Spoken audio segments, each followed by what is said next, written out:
Pemerintah Rusia menuduh Ukraina telah melancarkan serangan drone berskala besar yang menargetkan salah satu kediaman Presiden Vladimir Putin. Tuduhan ini muncul di tengah proses negosiasi damai yang dinilai berada pada fase krusial setelah hampir 3 tahun perang berkecamuk. Menteri Luar Negeri Rusia Sergei Lavrov mengatakan Ukraina telah menembakkan puluhan pesawat tanpa awak jarak jauh ke kediaman Presiden Putin yang berada di wilayah Novgorod. Menurut Lavrov, serangan tersebut terjadi antara Minggu malam hingga Senin pagi. Sebanyak 91 pesawat tanpa awak jarak jauh ditembakkan ke wilayah tempat kediaman Presiden berada, kata Lavrov. Ia menyebut seluruh drone tersebut berhasil dicegat dan ditembak jatuh oleh sistem pertahanan udara Rusia. Lavrov, yang biasanya jarang mengumumkan serangan drone secara terbuka, menggunakan insiden ini untuk menyampaikan peringatan keras terhadap proses negosiasi. Ia menilai aksi tersebut sebagai bagian dari apa yang disebut Moskwa sebagai kebijakan terorisme negara oleh pemerintah Ukraina. Mengingat kemerosotan total rezim kriminal Kiev, yang telah beralih ke kebijakan terorisme negara, posisi negosiasi Rusia akan dipertimbangkan kembali, ujar Lavrov. Namun, ia tidak memberikan rincian lebih lanjut mengenai kemungkinan perubahan sikap Rusia, maupun bukti independen atas klaim serangan tersebut. Pemerintah Ukraina dengan tegas membantah tuduhan Rusia. Presiden Ukraina Volodymyr Zelensky menyebut klaim serangan drone ke kediaman Putin sebagai rekayasa yang disengaja. Ini adalah rekayasa sepenuhnya, kata Zelensky. Ia menilai tuduhan tersebut bertujuan untuk merusak momentum proses perdamaian yang sedang dibangun dengan mediasi Amerika Serikat dan negara-negara Eropa. Zelensky menegaskan Ukraina tidak memiliki kepentingan untuk melakukan serangan semacam itu, terlebih di tengah upaya diplomatik yang sedang berlangsung.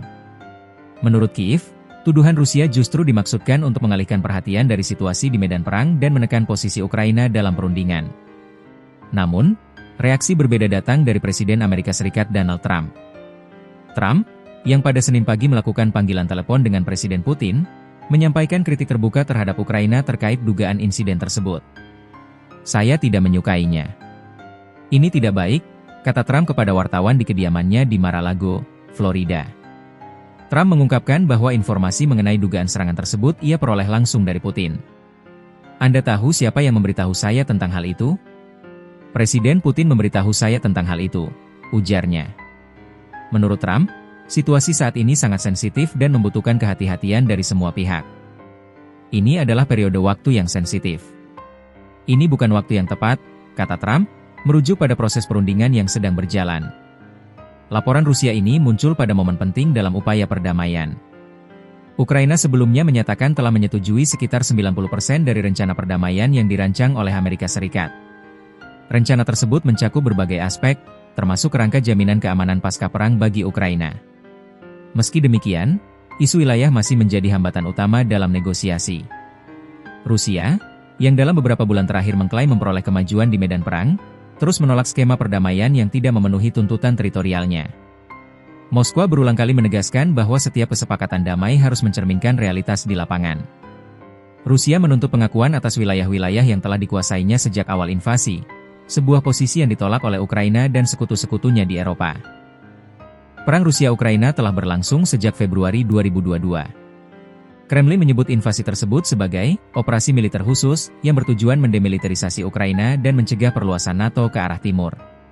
Sebaliknya, Ukraina dan negara-negara barat memandang perang ini sebagai agresi ilegal dan perebutan wilayah yang tidak beralasan. Konflik tersebut telah menimbulkan kehancuran luas, korban jiwa dalam jumlah besar, serta krisis kemanusiaan yang berkepanjangan.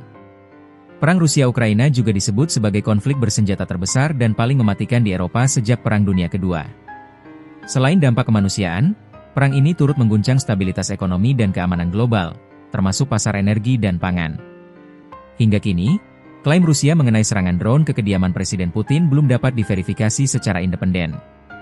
Sementara itu, perbedaan narasi antara Moskwa, Kiev, dan Washington menunjukkan betapa rapuhnya proses diplomasi di tengah konflik yang masih berlangsung di medan perang.